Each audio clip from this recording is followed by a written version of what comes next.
Hello everyone. In this video, I will show you how to reset an old Acer laptop to its factory settings. We will do this without any USB drive or CD. We will only use two keys on the keyboard. Let's start. Before we begin, there is an important detail. If this method does not work, turn off your computer.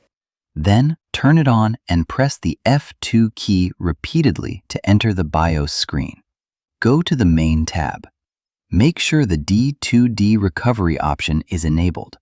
If it is not enabled, the recovery menu will not open. Save the settings and exit. Now, let's start the main process. Turn off your computer completely.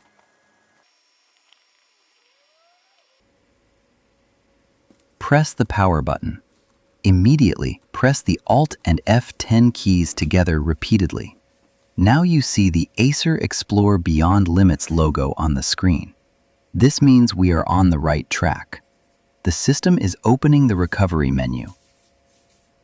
From the menu, choose Troubleshoot, and then select Reset this PC. Choose to remove everything. The process will start and go to 100%. Please keep your laptop connected to the charger. Do not turn it off. The computer may restart a few times.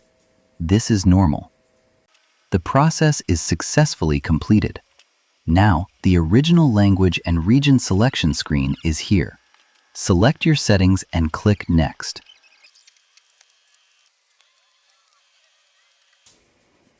That is all. The desktop is ready.